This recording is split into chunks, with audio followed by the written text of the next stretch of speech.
الحمد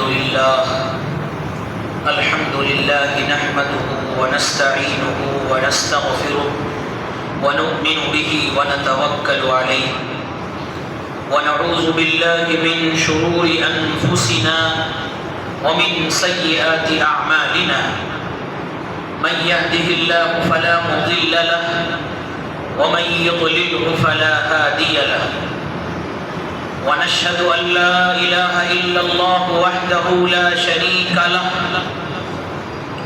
ونشهد أن سيدنا ونبينا وحبيبنا ومولانا محمدا عبده ورسوله وصلى الله على النبي وعلى آله وأصحابه وأزواجه وذرياته وسلم تسليما كثيرا كثيرا.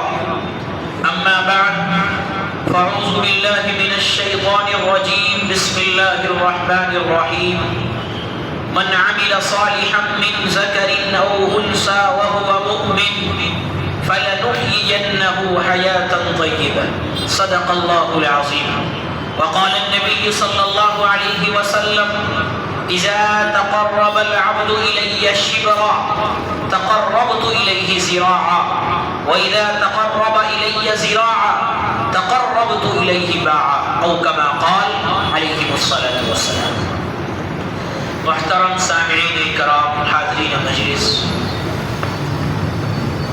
اللہ رب العزت کا احسان و کرم ہے کہ اس نے ہم سب کو اپنی عبادت کے واسطے جمع فرمایا اور دین کی بات سننے اور سنانے کی توفیق عطا فرمائی.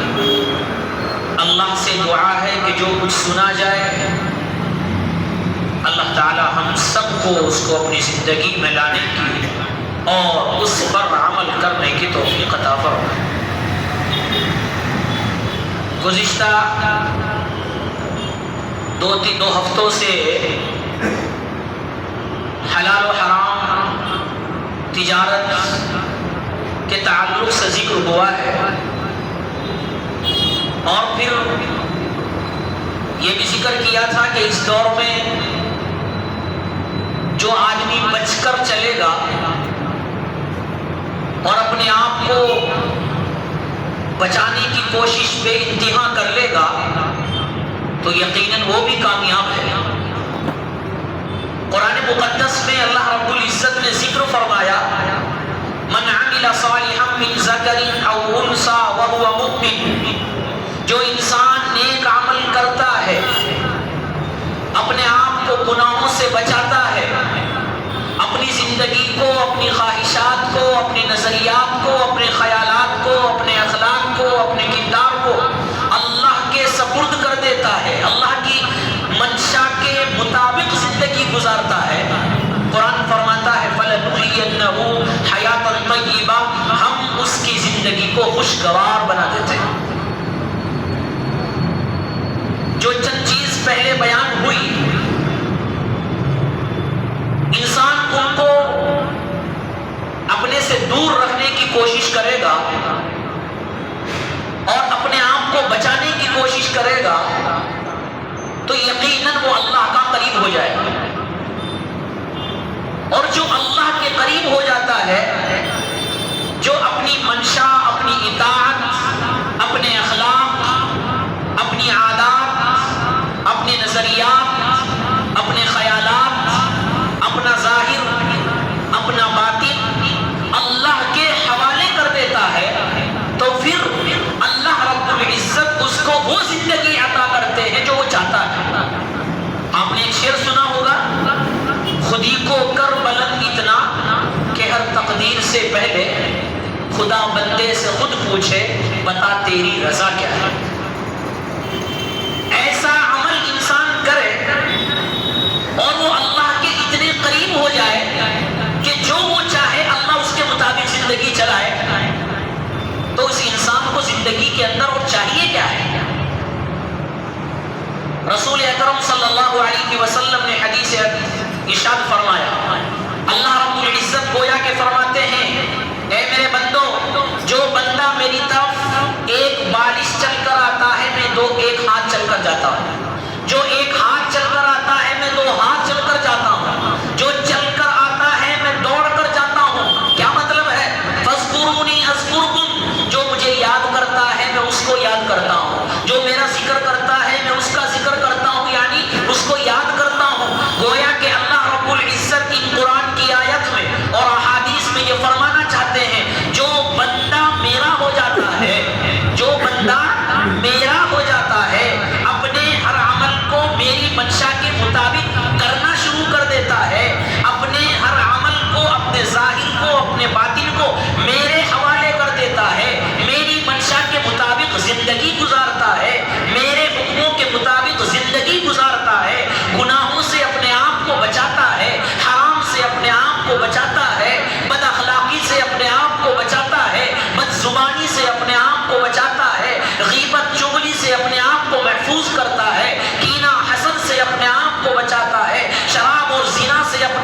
محفوظ کر لیتا ہے. غرض یہ کہ جو اللہ کو ناراض کرنے والے اعمال ہیں ان سے اپنے آپ کو بچا لیتا ہے اور وہ عمل کرتا ہے جو اللہ کو راضی کرنے والے ہیں, اللہ کو خوش کرنے والے ہیں. گویا کہ اللہ یہ فرمانا چاہتا ہے اے میرے بندے, اگر تو ایسے عمل کرے گا جو مجھے پسند ہے تو یاد رکھ میں تیری زندگی کو خوشگوار بنا دوں گا, میں تیری زندگی کو گویا ایسا بنا دوں گا جیسا تو چاہتا ہے. تو دعا کرے گا, تیری دعا قبول کی جائے گی. تو رزق مانگے گا, تجھے رزق دیا جائے گا. تو اولاد مانگے گا, تجھے اولاد عطا کر دی جائے گی. تو جس چیز کی تمنا کرے گا, تو جس چیز کو خواہش کرے گا, جائز تمنا کرے گا, میں خدا ہوں, تو مانگنے والا ہے, میں دینے والا ہوں. جب تو میرا ہو جاتا ہے اور جب تو ہاتھ اٹھاتا ہے, تیرے ہاتھ اٹھانے سے پہلے میں تجھے عطا کر دیتا ہوں. لیکن یہ کب ہے جب انسان اپنے آپ کو اللہ کے حوالے کرے, ہر وہ عمل چھوڑ دے جو اللہ کی ناراضگی کا سبب ہے, ہر وہ عمل کرے جس سے اللہ کا قریب اور اللہ کا محبوب انسان بنتا ہے. ایک مقولہ ہے, من کان للہ کان اللہ لہ. یاد رکھ لیجئے اس کو, اسی پر بات ہوگی. کیا ہے؟ جو اللہ کا ہو جاتا ہے اللہ اس کا ہو جاتا ہے. جو اللہ کا ہو جاتا ہے اللہ اس کا ہو جاتا ہے. جو اپنی تمام چیز اللہ کے حوالے کر دیتا ہے, اللہ کی منشا کے مطابق زندگی گزارتا ہے, تو پھر اللہ بھی اس کا ہو جاتا ہے. جو وہ مانگتا ہے اللہ اس کو عطا کر دیتا ہے. اور ایک حدیث کا مفہوم ہے اسمع یسمع لک. حدیث کا مفہوم ہے کہ تم اللہ کی مانو, تم اللہ کی مانو, اللہ رب العزت دنیا کے اندر تمہاری منوائے گا. تم اللہ کی مانو, دنیا کے اندر اللہ تمہاری عزت کروائے گا. قرآن فرماتا ہے ان الذین آمنوا وعملوا الصالحات سیجعل لهم الرحمن ودا. جو انسان نیک عمل کرتا ہے, اللہ کی رضا والے عمل کرتا ہے, اللہ اس سے محبت کرتا ہے, اور محبت ہی نہیں لوگوں کے دلوں میں اس کی محبت بھی پیدا کر دیتا ہے. لوگوں کے دلوں میں اس کی محبت بھی پیدا کر دیتا ہے. لیکن یہ کب ہے؟ جب انسان اپنے اعمال کو اللہ کے حوالے کر دے, اللہ کے سپرد کر دے, اور ہر اس عمل سے اپنے آپ کو بچائے جو اللہ کی ناراضگی کا سبب بنتے ہیں. جس کا مفہوم ہے کہ تم اللہ کے ہو جاؤ, اللہ تمہارا ہو جائے گا. تم اللہ کے لیے عمل کرو, جو تم چاہو گے تمہاری زندگی کے اندر وہ تم کو عطا کر دیا جائے گا. اس لیے ضروری ہے کہ انسان اپنے ہر عمل کو اللہ کے حوالے کرے, انسان اپنی ہر چیز کو اللہ کے سپرد کرے. جو وہ عمل کرنے جا رہا ہے پہلے سوچے کہ کیا اللہ اس عمل سے راضی ہے, کیا میرا نبی اس عمل سے راضی ہے. اگر میرا نبی, میرا خدا اس عمل سے راضی ہے اس کو بجا لائے.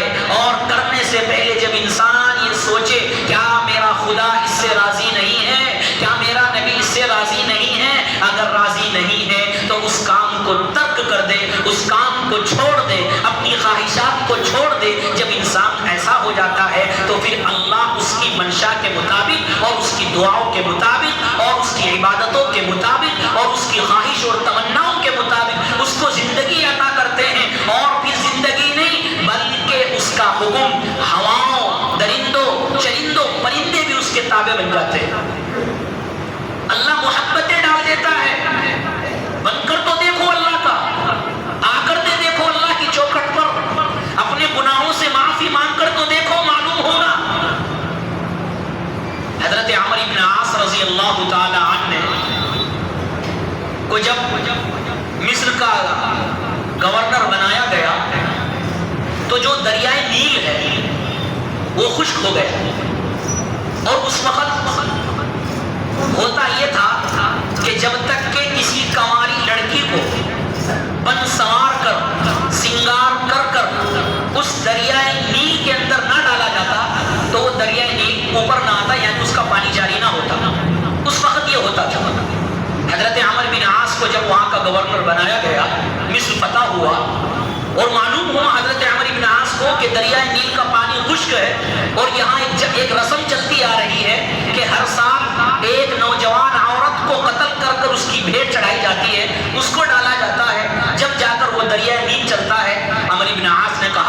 تو اسلام کے خلاف ہے. اسلام تو ایسی رسموں کو نہیں مانتا ہے. حضرت عمر بن عاص نے حضرت عمر کو خط لکھا اور خط میں لکھا ہے امیر المومنین آپ نے مجھے یہاں پر بھیج دیا ہے. مصر فتح ہو چکا ہے, آپ نے مجھے گورنر کے طور پر یہاں پر مقرر کر دیا ہے, لیکن یہاں پر ایک رسم ہے اور وہ رسم یہ ہے کہ یہاں دریائے نیل کا پانی خشک ہے اور ہر سال یہاں پر ایک نوجوان عورت کو ڈالا جاتا ہے, اس کی بلی دی جاتی ہے, اس کو مارا جاتا ہے جب یہ دریا چلتا ہے. اب کیا کرنا چاہیے کیونکہ اسلام تو اس کا حکم نہیں کرتا. جب حضرت عمر رضی اللہ تعالی عنہ امیر المومنین کے پاس وہ خط آیا, جب اس کو پڑھا تو سوچا کہ یہ تو اسلام میں ہے نہیں, ایسی رسم و رواج کسی لڑکی کو ڈالنا, قتل کرنا, اس کی بے چڑھانا, اسلام تو اس کو نہیں مانتا. حضرت عمر رضی اللہ تعالی عنہ نے خط لکھا. خط کس کے نام؟ بادشاہ کے نام نہیں, وزیر کے نام نہیں, کسی انسان کے نام نہیں. آپ نے آج تک سنا ہوگا اور ہم سنتے آئے کہ جب انسان کسی کو خط لکھتا ہے تو کس کو لکھتا ہے؟ بادشاہ کو لکھتا ہے, وزیر کو لکھتا ہے, قاضی کو لکھتا ہے, انسان کو لکھتا ہے. غرض یہ کہ انسان کو لکھتا ہے. قربان جائے امیر المومنین حضرت عمر رضی اللہ تعالی عنہ پر خط لکھ رہے ہیں, لیکن کسی قاضی, کسی وزیر, کسی بادشاہ یا کسی انسان کے نام نہیں, وہ خط دریا کو لکھا جا رہا ہے. کس کو لکھا جا رہا ہے؟ خط دریا کو لکھا جا رہا ہے. اور حضرت عمر رضی اللہ تعالی عنہ خط میں لکھتے ہیں, اپنا نام لکھ کر لکھتے ہیں, نیچے امیر المومنین نہیں لکھتے, حضرت عمر لکھتے ہیں. عمر کے نیچے لکھتے ہیں فَإِن كُنْتَ تَجْرِي مِنْ قَبْلِكَ فَلَا تَجْرِي. اے دریا اگر تو اپنے آپ سے چلتا تھا, اگر تو اپنی مرضی سے چلتا تھا تو مت چل, اور اگر تو اللہ کے حکم سے چلتا تھا, واحد قہار کا لفظ انہوں نے لکھا خط میں, اگر تو واحد قہار کے لفظ سے چلتا تھا تو تو جاری ہو جا, تو چل جا. یہ خط حضرت عمر نے لکھا اور مصر روانہ کیا اور حضرت عمر بن عاص کو کہا اس کو دریا کے اندر ڈال دو, اس کو دریا کے اندر ڈال دو. چنانچہ حضرت عمر بن عاص رضی اللہ تعالی عنہ نے جب وہ خط پڑھا اور خط کو دریا کے اندر ڈالا تو تاریخ کے اوراق گواہ ہیں, تاریخ کے اوراق شاہد ہے, تاریخ اس کو دیکھتی ہے, تاریخ اس کو لکھتی ہے کہ خط ڈالتے ہیں عمر بن عاص, فوراً وہ دریائے نیل کا پانی جاری ہو جاتا ہے. اور وہ دور تھا اور آج 1400 سال ہو گئے, اس کا پانی آج تک خشک نہیں. یہ واقعہ کیوں کہ جب انسان اللہ کا ہو جاتا ہے دریا بھی اس کے تابع ہو جاتے ہیں. جب انسان اللہ کے لیے عمل کرتا ہے, جب انسان اپنی چیزوں کو اللہ کے حوالے کر دیتا ہے. حضرت عمر جس کو شیطان بھی دیکھ کر بھاگتا تھا, وہ حضرت عمر جس نے اسلام کو سربلند کیا, جو حضرت عمر جس نے اسلام کو پھیلایا, جس نے اپنی زندگی اللہ کے لیے وقف کر دی. اللہ نے زمین کو اور اللہ نے دریا کو, پانی کو اس کے تابع کر دیا کہ عمر حکم کر رہے ہیں اور دریا کا پانی جاری ہو جاتا ہے. یہ بتانے کا مقصد یہ ہے کہ جب انسان اللہ کا ہو جاتا ہے, جب انسان اللہ کے قریب ہو جاتا ہے, جب انسان اللہ کا محبوب بن جاتا ہے, تو پھر اللہ رب العزت دریاؤں کو, سمندروں کو, پانیوں کو اس کے حکم کے تابع بنا دیتے ہیں. حضرت عمر رضی اللہ تعالی عنہ مدینہ طیبہ گئے تو اس وقت ایک زلزلہ آیا. حضرت عمر کا دور ہے, زلزلہ آ گیا, زلزلے کے جھٹکے محسوس ہوئے. حضرت عمر رضی اللہ تعالی عنہ نے ایک ڈنڈا, ایک عصا زمین پر مارا اور زمین پر مار کر کہا ہے زمین رک جا, اپنا زلزلہ روک. کیا عمر نے انصاف کرنا بند کر دیا؟ کیا عمر نے انصاف کرنا بند کر دیا؟ زمین کا یہ سننا تھا کہ زلزلہ ختم ہو گیا, زمین کو یہ سننا تھا کہ زلزلہ ختم ہو گیا. یہ حضرت عمر, یہ ہے امیر المومنین کہ جن کی زندگی اللہ کے مطابق, اللہ کی مرضی کے مطابق, اللہ کی خواہشوں کے مطابق, اسلام کے مطابق, دین کے مطابق اور شریعت کے مطابق گزری ہے. اللہ نے زمین کو ان کے تابع بنا دیا, اللہ نے دریاؤں کو اور سمندروں کو اور پانیوں کو ان کے تابع بنا دیا. یہ ہے وہ حضرت عمر. جنگ چل رہی ہے, حضرت سارہ ایک صحابی ہے ساریہ، حضرت ساریہ ایک صحابی ہے، وہ جنگ لڑ رہے ہیں پہاڑ کی پشت پر، اور وہاں سے بہت دور میل پر حضرت عمر جمعہ کا خطبہ دیتے ہیں اور بیان کرتے ہیں، اور بیان میں پکارتے ہیں یا ساریہ، کیا پکارتے ہیں؟ اے ساریہ پہاڑ کو لازم پکڑ لو۔ کیا مطلب؟ یعنی حکم کر رہے کہ پہاڑ کے پیچھے دشمن ہیں، پہاڑ سے ادھر مت جانا، اگر پہاڑ سے تم ادھر چلے گئے تو تمہیں شکست ہو جائے گی۔ یہاں پر بتانا کیا ہے؟ حضرت عمر منبر سے خطاب کر رہے ہیں، کس کو؟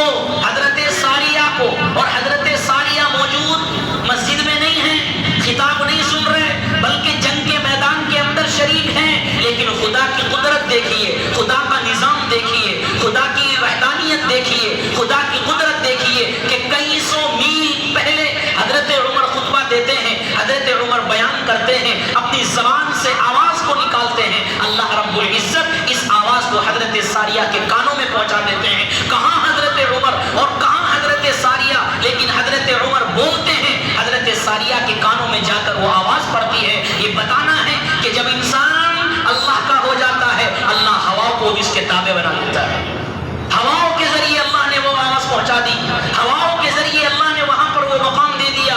یہ کب ہے؟ یہ واقعات کیوں ہیں؟ یہ اس لیے کہ جب انسان اللہ کا ہو جاتا ہے، اللہ ہر چیز کو اس کے تابع بنا دیتا ہے، ہوائیں اس کے تابع، درندے چرندے اس کے تابع، دریا اس کے تابع، اور پانی اس کے تابع ہو جاتا ہے۔ لیکن ضروری ہے کہ انسان وہ عمل کرے جس سے اللہ رب العزت جو ہے وہ راضی ہوتا ہے۔ یہ تاریخ کے اوراق ہیں، تاریخ پڑھیں آپ۔ ہمارا مزاج سننے کا ہو گیا، ہمارا مزاج سننے کا ہو گیا، پڑھنے کا نہیں رہا۔ پہلے لوگوں کا مزاج سننے سے زیادہ پڑھنے کا تھا، آج کا مسئلہ الٹا ہے، آج ہم لوگ سننے کے عادی زیادہ ہے، پڑھنے کے کم ہے۔ یقیناً سننا بھی ضروری ہے، لیکن اس سے کہیں زیادہ پڑھنا ہمارے لیے ضروری ہے۔ ہم تاریخ پڑھیں تو ان واقعات کو پڑھ کر معلوم ہوگا کہ خدا کی قدرت تو دیکھیے، خدا کا نظام تو دیکھیے کہ میرا بندہ اللہ کا جو بندہ اللہ کا ہو رہا ہے، اللہ اس کی منشا کے مطابق اس کی آوازوں کو کہاں سے کہاں تک پہنچا رہے ہیں۔ اور پھر اثر یہ ہوا کہ حضرت ساریہ نے ان کانوں سے اپنی آوازوں کو، حضرت عمر کی آواز کو سنا تو پہاڑ کو نہیں چھوڑا، اور پھر وہ وقت آیا کہ اللہ رب العزت نے ان کو فتح عطا فرمایا۔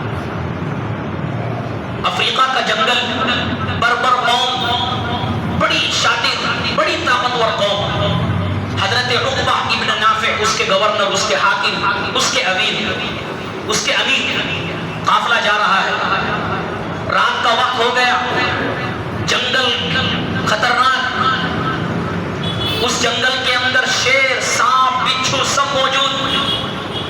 حضرت عقبہ ابن نافع نے سوچا کہ رات کو تو پڑاؤ کرنا ہے، رات کو تو قیام کرنا ہے، جانے کا راستہ معلوم نہیں ہے، رات کو قیام کرنا پڑے گا، صبح کو جا کر ان سے لڑائی کریں گے، جہاد کریں گے، لیکن رات کو قیام کرے تو کہاں کرے؟ یہاں تو جنگل ہے، یہاں تو شیر ہے، یہاں تو سانپ اور بچھو ہے، درندے ہیں، وہ تو پھاڑ کھا لے۔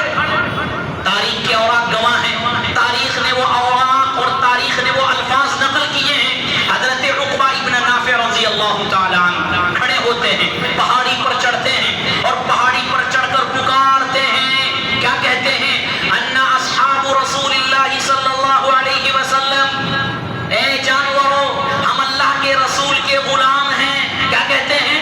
اے جانوروں ہم اللہ کے رسول کے غلام ہیں۔ یا ایتھا الحیات والسباع، اے سانپ، بچھو، درندوں، چرندوں، پرندوں، ارحلوا، اس جنگل کو خالی کر دو، اس جنگل سے نکل جاؤ۔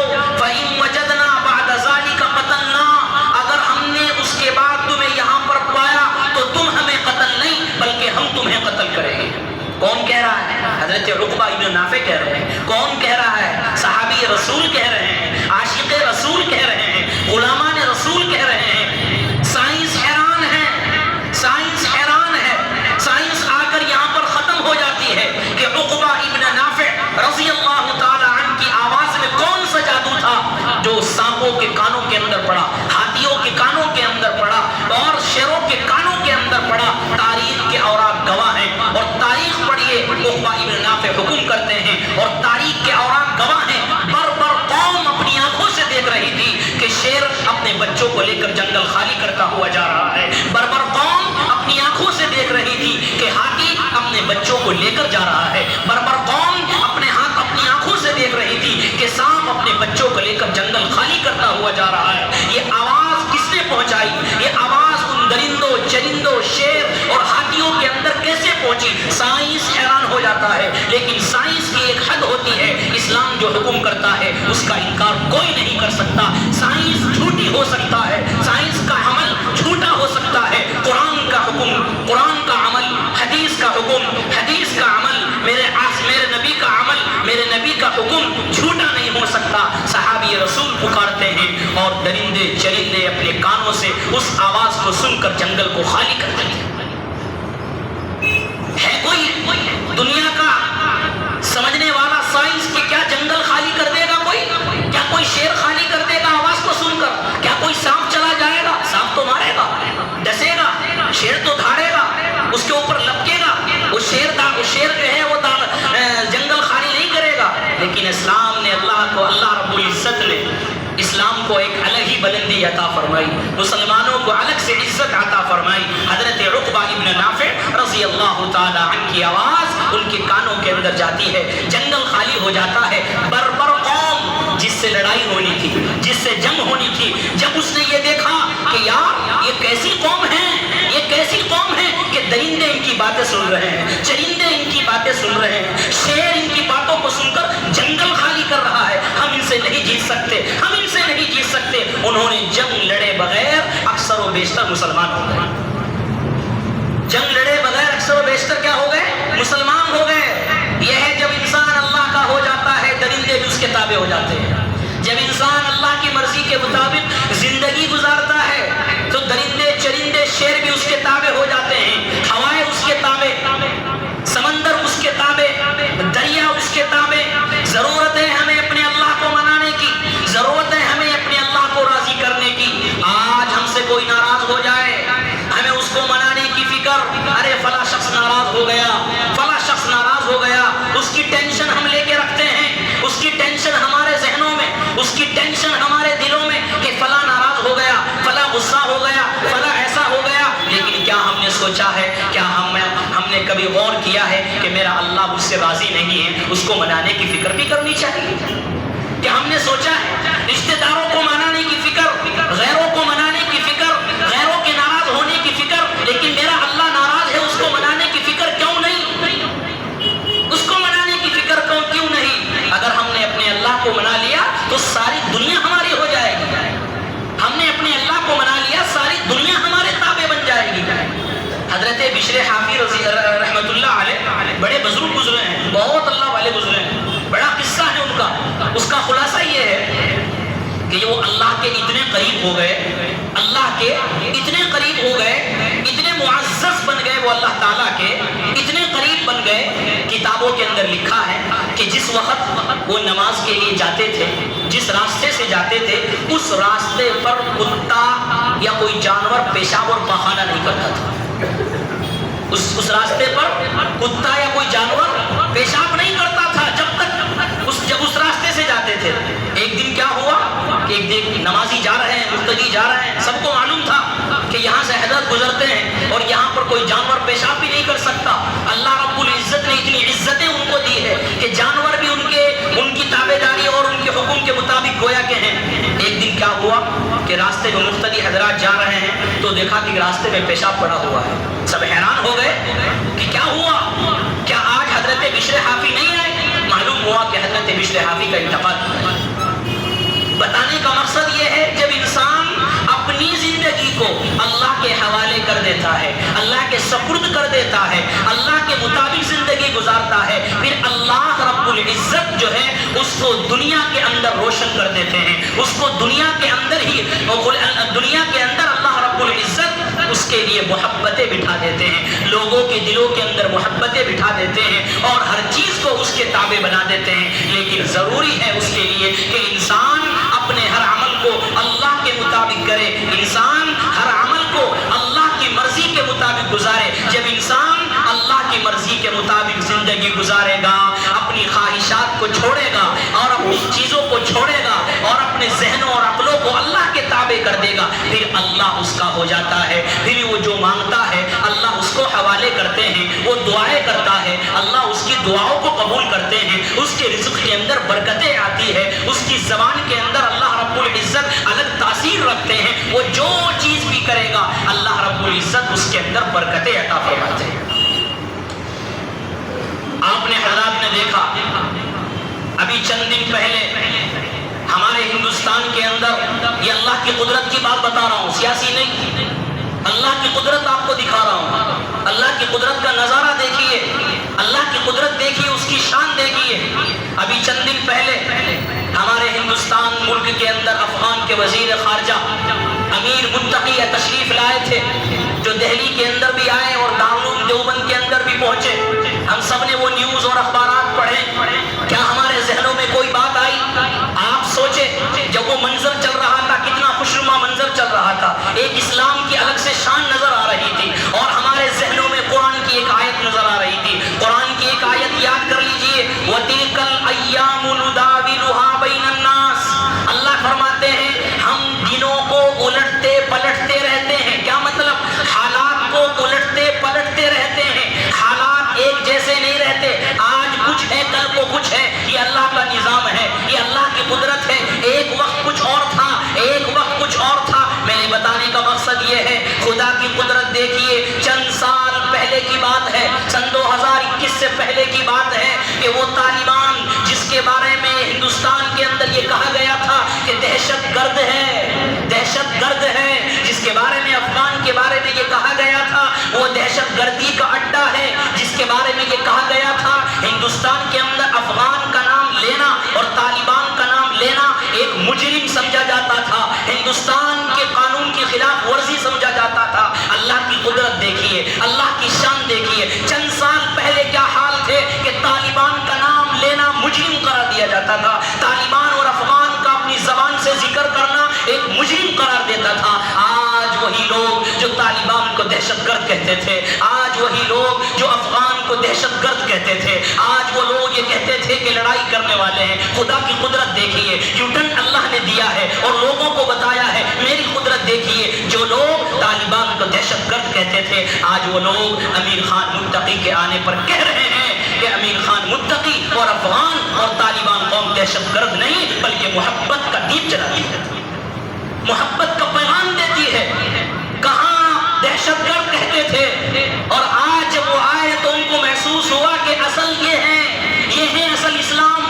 اسلام کو ماننے والے دہشت گرد نہیں ہوتے، اسلام کو ماننے والے محبت والے ہوتے ہیں، اسلام کو ماننے والے امن والے ہوتے ہیں، اسلام کو ماننے والے اللہ کی راہ پر چلنے والے، اللہ کے حکموں پر چلنے والے ایسے ہوتے ہیں۔ اور یہ بات کیوں کی؟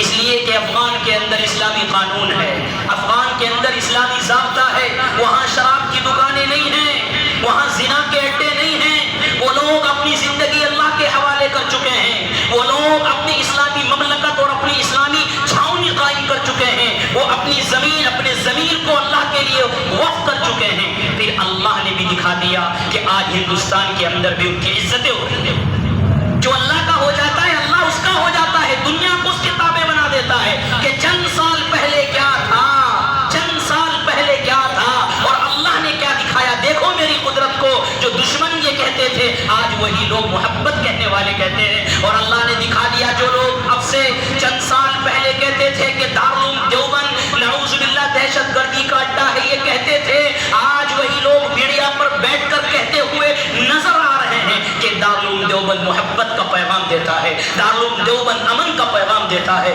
دارالعلوم دیوبند احادیث اور اسلام کا پیغام دیتا ہے، وہاں سے ٹیررسٹ اور دہشت گردی پیدا نہیں ہوتی۔ یہ کون کہہ رہے ہیں؟ ہم نہیں، ہم تو پہلے کہتے تھے اسلام یہ ہے، آج جو دہشت گرد کہتے تھے وہ بھی اصل اسلام کو قبول کرنے پر راضی ہے کہ اصل اسلام یہ ہے، اصل اسلام یہ ہے کہ آئے تھے افغان کے وزیر خارجہ بن کر، گئے یہاں سے قاسمی بن کر۔ آپ کو معلوم ہے دارالعلوم دیوبند میں انہوں نے آخری حدیث پڑھی مفتی عبدالقاسم نعمانی سے اور انہیں سند ملی اور بڑے خوش ہوئے، اور انہوں نے کہا کہ میرے لیے فخر کی بات ہے کہ میں دارالعلوم دیوبند آیا ہوں اور لوگوں کو پیغام دیا کہ تم یہ جو کہتے ہو کہ مدارس نعوذ باللہ دہشت گردی کا اڈا ہے، دہشت گرد نہیں، امن کا پیغام، محبت کا پیغام ہے۔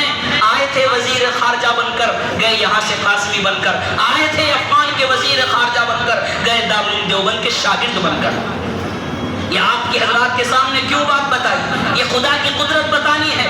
خدا کی قدرت بتانی ہے کہ مولانا آ رہے ہیں, ٹوپی والے آ رہے ہیں, جبے والے آ رہے ہیں, اور اللہ کی شان دیکھیے, اسلام کی شان دیکھیے کہ آج غیر بھی ان کے قدموں پر آ رہے ہیں. ان انٹرویو لینے کے لیے تیار ہے. ایک لفظ بول دیجئے, ایک لفظ بول دیجئے.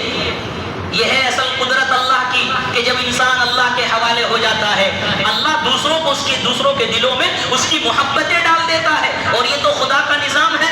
وَتِلْكَ الْأَيَّامُ نُدَاوِلُهَا بَيْنَ النَّاسِ, یہ خدا کا نظام ہے. اللہ دنوں کو الٹتے پلٹتے رہتے ہیں, اللہ دنوں کو الٹتے پلٹتے رہتے ہیں. آپ نے کورونا کے اندر دیکھا, کورونا کے اندر آپ نے دیکھا کہ تبلیغی جماعت کو ایک ٹارگیٹ بنایا گیا اور کہا گیا کہ تبلیغی جماعت نے کورونا پھیلایا ہے. سب کو معلوم ہے, سب کو معلوم ہے کیا ہوا.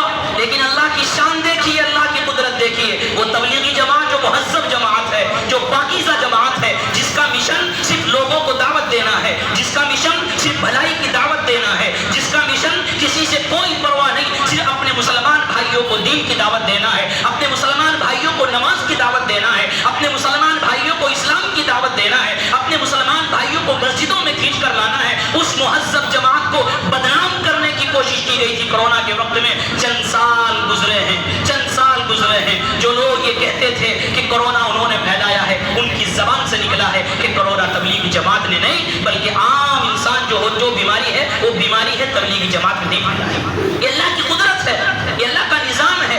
کہ ہم آج جو بتانے کا مقصد یہ اللہ کی قدرت دکھانی ہے. اللہ حالات ایک جیسے نہیں رکھتا. مشن کیا ہے؟ جب انسان اللہ کا ہو جاتا ہے, اللہ اس ہر چیز کو اس کے تابع کر دیتا ہے. اللہ دلوں کے اندر محبتیں ڈال دیتا ہے. افغان کے اندر ہر انسان اللہ کے حکم کے مطابق زندگی گزارتا ہے. اللہ نے ان کی محبت لوگوں کے دلوں کے اندر ڈال دی, اللہ نے ان کی محبت غیروں کے دلوں کے اندر ڈال دی. یہ ہوتا ہے اسلام, یہ ہوتے ہیں مسلمان. کہ جب انسان اپنی زندگی کو اللہ کے حوالے کر دیتا ہے, اللہ ساری دنیا کو اس کے تابع بنا دیتا ہے. ساری دنیا کو ساری دنیا کے دلوں کے اندر اس کی محبت پیدا کر دیتا ہے. تو ضرورت ہے ہم اپنی زندگی کو اللہ کے حوالے کریں. ہم ہر وہ عمل کریں جس سے اللہ راضی ہوتا ہے, ہر اس عمل سے اپنے آپ کو بچائے جو اللہ کی ناراضگی کا سبب ہے. جب ہم خود صحیح ہوگے اور اپنے ہر عمل کو اچھا کریں گے تو انشاءاللہ پھر ہماری زندگی بہتر ہوگی.